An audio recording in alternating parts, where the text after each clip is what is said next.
영찬 귀한 찬양 감사합니다. 한번 옆에 있는 분들하고 한 번 더 인사 나누겠습니다. 행복하세요. 성령 충만하세요. 네, 행복하십시오. 성령 충만하십시오.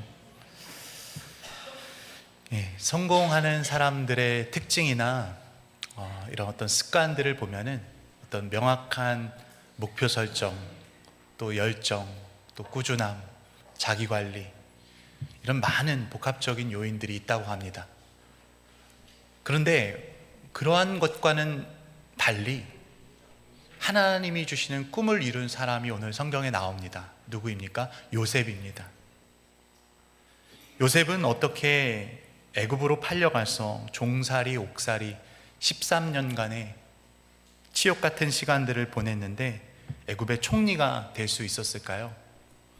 오늘 요셉을 지극히 높이신 하나님에 대해서 함께 나누고자 합니다. 첫째로, 하나님이 당신을 인정하신다는 것입니다. 우리는요, 사람에게 인정받고자 하는 마음이 있습니다.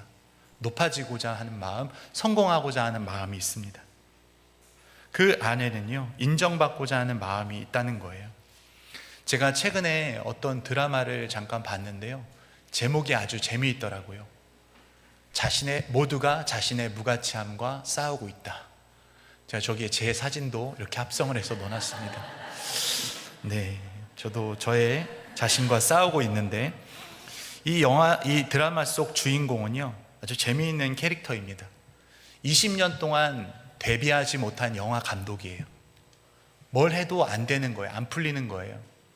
그래서 사람들에게 찾아가서 막 비판하고, 또 뭐 다른 사람을 깔아뭉개고, 주변 사람들 꼴 보기 싫으니까 깎아내리고 남 욕하는데, 그거라도 안 하면 자기는 아무 존재감이 없기 때문에 그렇게라도 하면서 남들에게 아주 밉상으로 구는 캐릭터입니다. 그는 사실 남들에게 인정받기보다는 자기 안에서 들려오는 소리와 싸웁니다. 어떤 소리가 들릴까요? 너는 무가치한 존재야. 너 하나 사라져도 아무도 기억하지 못해. 그리고 한 번은 뒹굴다가 넘어져서 혼자서 이렇게 되뇌입니다. 잘나서 나를 증명할 수 없을 땐 망가져 나를 증명한다.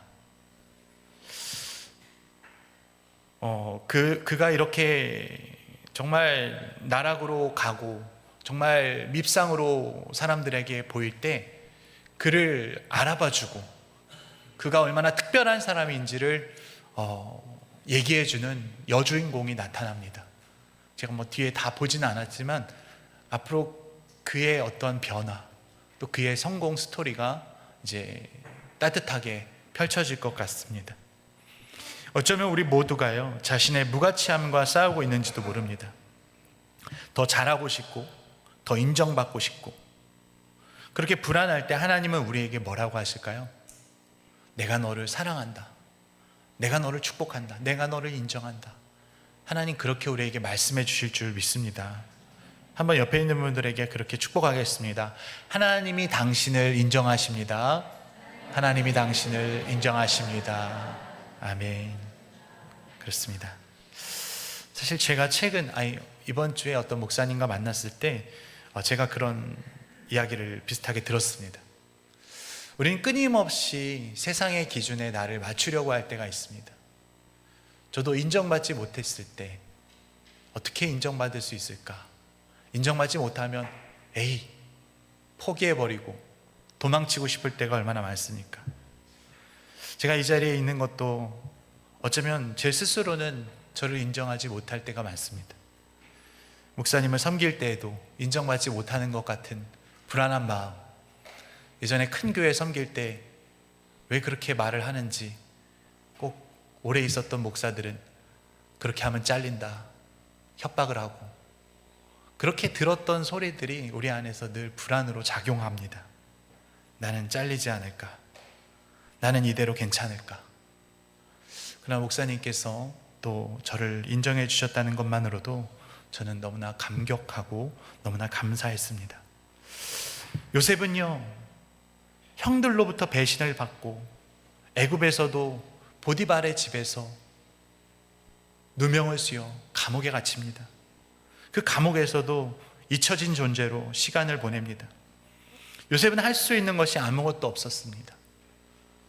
기도밖에 없었겠죠. 낮아진 자존감으로 여기서 내가 무엇을 하나 억울하고 분했을 겁니다. 그러나 하나님은 요셉을 결코 잊지 않으셨다는 거예요. 항상 요셉과 함께 하셨다는 거예요. 창세기 39장 2절 말씀을 보시면 여호와께서 요셉과 함께 하심으로 그가 형통한 자가 되어 그의 주인 애굽 사람의 집에 있으니. 애굽에 노예로 팔려갔는데 보디발의 집에서 일하고 있는데 하나님이 요셉과 함께 하셔서 형통했다는 거예요.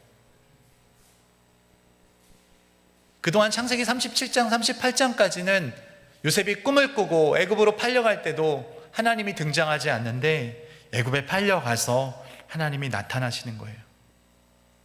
그리고 창세기 39장 23절 말씀에 간수장은 그의 손에 맡긴 것을 무엇이든지 살펴보지 아니하였으니 이는 여호와께서 요셉과 함께 하심이라. 여호와께서 그를 범사에 형통하게 하셨더라. 감옥에 갇혔는데도 하나님이 요셉과 함께 하셨다. 범사에 그를 형통하게 하셨다. 그래서 어떤 목사님 설교 제목을 보니까 슬기로운 감방생활, 요셉이 아주 슬기롭게 감방생활을 했다는 거예요. 이렇게 요셉이요 형통했다라고 할 때 이 형통은 영어로 success, 성공입니다. 근데 이것은 세상의 성공이 아니라 하나님이 보시기에 성공했다는 거예요.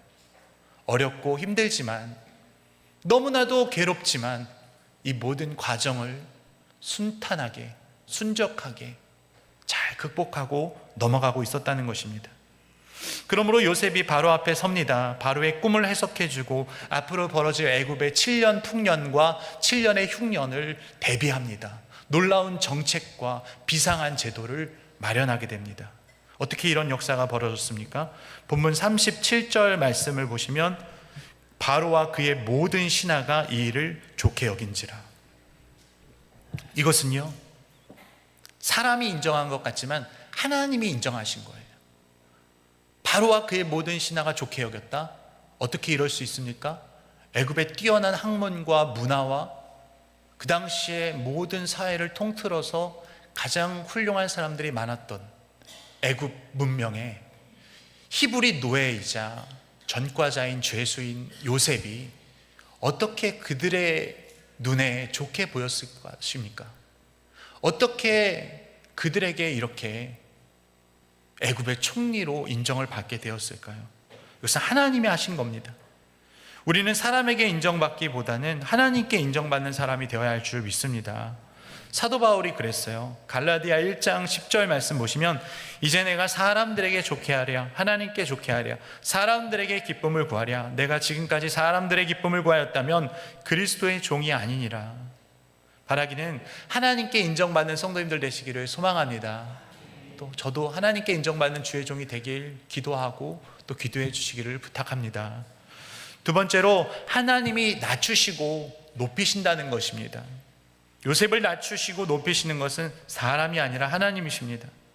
우리의 삶도 낮아질 때가 있어요. 그리고 높아질 때가 있습니다. 여러분 한없이 높아지기만 바라십니까?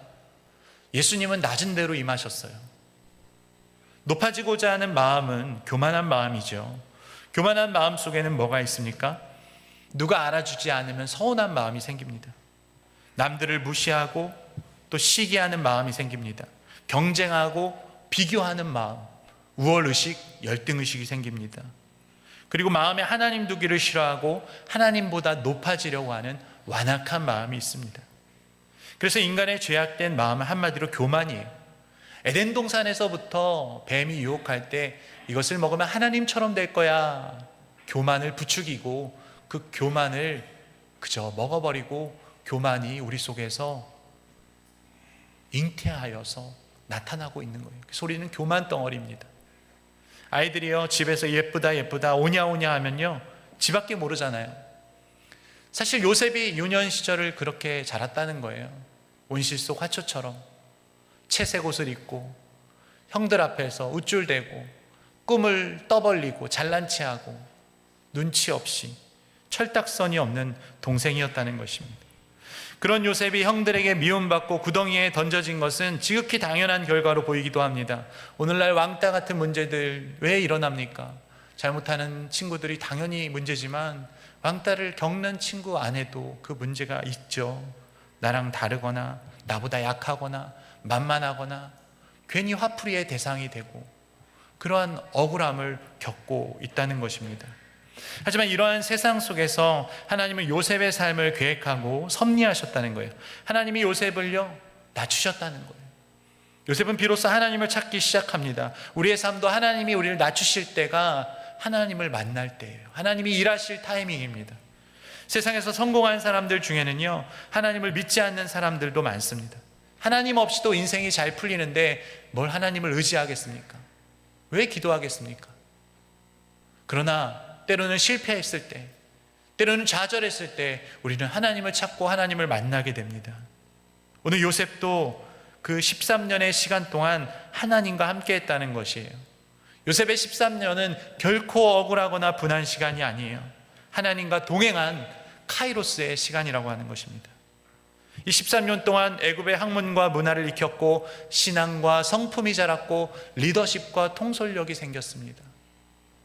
애굽에서 총리로 발탁되기까지 요셉은 13년 동안 모든 총리 수업을 마친 것입니다.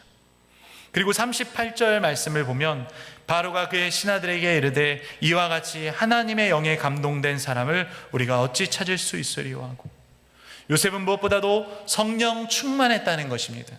많은 걸 배우고 많은 걸 가져서가 아니라 성령 충만한 사람이 이 시대에 필요한 일꾼인 줄로 믿습니다. 하나님은요 성령 충만한 사람을 높이십니다. 성령 충만은 무엇일까요? 기도 많이 하고 방언하고 어떤 신비적인 은사도 있겠지만 무엇보다도 예수님을 닮은 사람이에요. 온유하고 겸손한 사람이에요. 성령의 열매, 사랑과 희락과 화평과 오래 참음과 자비와 양성과 충성과 온유와 절제를 살아가는 사람입니다. 자기를 부인하고 예수 그리스도만을 높이는 사람이 성령 충만한 사람인 줄 믿습니다. 어떻게 이런 사람이 될 수 있을까요? 나의 노력이 아니라 하나님의 은혜로 되는 줄 믿습니다. 요셉은 꿈을 이루기 위해 박차를 가하고 열심히 산 게 아니라 그저 자기 자리에 순종하고 성실한 무기징역수처럼 버티고 인내한 결과입니다. 베드로전서 5장 6절 말씀을 보시면 그러므로 하나님의 능하신 손 아래에서 겸손하라. 때가 되면 너희를 높이시리라. 아멘. 여러분, 그리스도인들은 높아지는 것을 두려워해야 합니다. 겸손할 때 은혜를 경험하기 때문입니다. 하나님이 요셉을 인정하시고 하나님이 요셉을 지극히 높이셨습니다. 바로는 말합니다. 39절 말씀에 요셉에게 이르되 하나님이 이 모든 것을 내게 보이셨으니 너와 같이 명철하고 지혜 있는 자가 없도다. 지혜가 무엇입니까? 세상을 사는 지혜도 있지만 미래를 준비하고 계획하는, 영원한 때를, 천국을 사모하는 사람이 지혜로운 사람입니다. 잠언에 보면 지혜는 의인화되어서 예수 그리스도로 나타납니다. 예수 그리스도를 믿는 사람, 지혜가 있는 사람, 예수 그리스도를 높이는 사람이 지혜로운 사람이라고 하는 것입니다. 예수님은 어떤 분이셨을까요? 빌립보서 2장 7절에서 10절 말씀인데요, 우리 다 같이 한번 읽어보겠습니다. 시작. 오히려 자기를 비워 종의 형체를 가지사 사람들과 같이 되셨고 사람의 모양으로 나타나사 자기를 낮추시고 죽기까지 복종하셨으니 곧 십자가에 죽으심이라. 이러므로 하나님이 그를 지극히 높여 모든 이름 위에 뛰어난 이름을 주사 하늘에 있는 자들과 땅에 있는 자들과 땅 아래에 있는 자들로 모든 무릎을 예수의 이름에 꿇게 하시고 아멘. 그렇습니다. 예수님은요 요셉보다도 더 낮아지셨어요. 십자가에 죽기까지 복종하시고 음부의 권세에 들어가셨는데 하나님이 예수 그리스도를 지극히 높여 모든 이름 위에 뛰어난 이름을 주셨다고 하는 거예요. 오늘도 우리는 그 예수의 이름을 찬양하고 높여드리는 것입니다. 오직 주님만이 영광을 받으시는 것입니다. 요셉도요 새로운 이름을 부여받게 됩니다. 45절 말씀을 보면 그가 요셉의 이름을 사브낫 바네아라 하고, 사브낫 바네아는요 신이 말씀하시며 살아계신다는 뜻입니다. 요셉은 애굽에서 신과 같이 되었다는 거예요. 바로 앞에 하나님처럼 서게 되었다는 거예요. 하나님처럼 이 애굽을 다스리게 되었다는 것입니다. 오늘 저와 여러분도 우리가 하나님보다 더 큰 일을 행하리니 말씀 들으셨죠? 그 하나님과 같이 되어서 세상을 다스리고 섬기는 주의 종들 되시기를 주님의 이름으로 축복합니다. 마지막 세 번째로 하나님이 회복시키신다는 것입니다. 요셉의 이야기는 단순히 성공한 사람, 비범한 사람의 이야기가 아닙니다. 하나님이 이스라엘을 회복시키시는 이야기입니다. 어떻게 구덩이에 던져진 요셉이 회복되는지, 어떻게 동생을 팔아버린 형들이 용서받는지, 어떻게 아들을 잃은 야곱이 아들을 되찾는지, 어떻게 기근 속에서 애굽과 이스라엘 백성들이 살아남게 되는지, 우리의 삶에 겪게 되는 상처와 아픔과 고통과 수많은 어려움들이 어떻게 회복될까요? 예수 그리스도를 통해 회복되는 줄로 믿습니다. 하나님의 원대한 꿈은요, 예수님을 통해서 우리가 하나님의 형상을 회복하는 것이에요. 예수님을 통해서 이 나라의 민족이 하나님의 나라가 되는 것입니다. 그러한 서사가 요셉의 이야기에 나타나고 있는 것입니다. 42절과 43절 말씀을 보시면 자기의 인장 반지를 빼어 요셉의 손에 끼우고 그에게 세마포 옷을 입히고 금사슬을 목에 걸고 자기에 있는 버금술에 그를 태우매 무리가 그의 앞에서 소리 지르기를 엎드리라 하더라. 바로가 그에게 애굽 전국을 총리로 다스리게 하였더라. 요셉이 갑작스럽게 신분이 상승합니다. 반전의 드라마는 십자가에서 승리하신 예수 그리스도를 예표하는 거예요. 십자가에서 승리하시고 부활하신 예수님, 그 부활하신 예수님 지금도 하나님 보좌 우편에 앉아 계시는 것입니다. 요셉은 어떻습니까? 손에 인장 반지, 바로의 인장 반지는 무엇입니까? 바로의 모든 권한이 일임되는 거예요. 저는 이 말씀을 보면서 누가복음 15장에 나오는 탕자의 비유가 떠올랐어요. 탕자가 돌아왔는데 아버지가 그 아들에게 금가락지를 끼워주고 새 옷을 입혀주고 송아지를 잡아서 잔치를 배설해 주잖아요. 예수님을 통해서 우리 그리스도인들이 하나님의 자녀로 부르심을 받고 우리를 그리스도로 옷 입혀주시고 우리를 영원한 하나님 나라의 자녀로 인쳐주시고 우리에게 자녀의 권세, 기도 응답의 권세, 놀라운 특권과 축복을 주시는 줄로 믿습니다. 야고보서 1장 17절 말씀을 보면 온갖 좋은 은사와 온전한 선물이 다 위로부터 빛들의 아버지께로부터 내려오나니 그는 변함도 없으시고 회전하는 그림자도 없으시니라. 아멘. 하나님 우리에게 가장 좋은 것을 선물로 주시는 분인 줄 믿습니다. 아직 못 받으셨다고요? 받으실 줄 믿습니다. 아멘이 적으시네요. 받으실 줄 믿습니다. 하나님 찔끔찔끔 주실 수 있지만 하나님 왕창 몰아서 주실 수도 있어요. 우리 때에 주시지 않아도 심은 대로 거두시는 하나님이 우리의 자녀들을 통해서 아니면 천국에서도 우리에게 베풀어 주실 줄로 믿습니다. 여러분, 이러한 은혜를 우리는 사모해야 되는 것이죠. 믿음이 있는 성도라면 이러한 축복을 사모해야 되는 거예요. 이런 것을 믿는 것이 바로 요셉과 같이 하나님 나라를 꿈꾸는 하나님의 백성입니다. 우리는 아무 자격이 없지만, 우리는 아무것도 못했지만 우리의 죄를 용서해 주셨고 우리를 구원하여 주셨고 우리를 천국 가는 날까지 인도해 주신다는 것이에요. 우리에게 성령을 보내주신다는 거예요. 그것을 끝이 아니에요. 그것을 통해서 이 세상을 다스리고 많은 세상에 죽어가는 영혼들을 구원하고 빛과 소금이 되도록 저와 여러분을 부르신 줄 믿습니다. 이렇게 요셉이요 애굽의 총리가 되고 자식들을 낳고 번성하게 됩니다. 본문 51절 52절 말씀입니다. 요셉이 그의 장남의 이름을 므낫세라 하였으니 하나님이 내게 내 모든 고난과 내 아버지의 온 집 일을 잊어버리게 하셨다 하며 차남의 이름을 에브라임이라 하였으니 하나님이 나를 내가 수고한 땅에서 번성하게 하셨다 함이었더라. 아멘.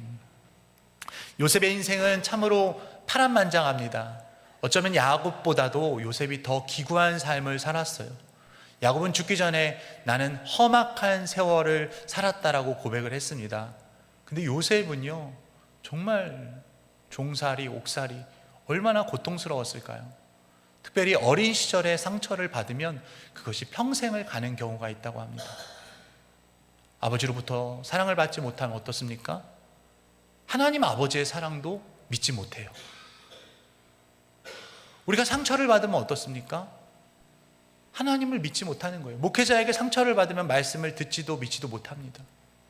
상처는 또 다른 상처를 낳기 마련입니다. 근데 어떻게 요셉이 이 상처 많은 인생이 어떻게 애굽의 총리가 될 수 있었을까요? 상처를 받으면 어떤 말씀만 들릴까요? 그렇게 살면 벌 받아. 너는 안 될 거야. 나는 안 될 거야. 신앙생활 똑바로 안 하면 저주받아. 이런 율법적인 말들만 우리 귀에 들리고 그것만 믿어집니다. 그러나 하나님께서는 우리를 율법의 저주에서 해방시켜 주셨고 우리를 영원한 하나님의 자녀로 삼아 주셨다는 거예요. 말씀에 순종하며 살아갈 수 있도록 기쁨을 주시고 기대와 소망을 우리에게 주신 줄 믿습니다. 사랑하는 성도 여러분, 나는 하나님의 자녀요, 행복한 사람이라고 하는 자부심과 긍지를 가지시기를 바랍니다. 누가 인정해 주지 않아도 하나님이 여러분을 이미 인정해 주셨기에 오늘 이 자리에 저와 여러분이 있는 줄로 믿습니다. 우리의 인생을 회복시켜 주신다는 것입니다. 저도 상처가 많은 사람이죠. 상처가 없었다면 어떻게 목회자가 되었겠습니까?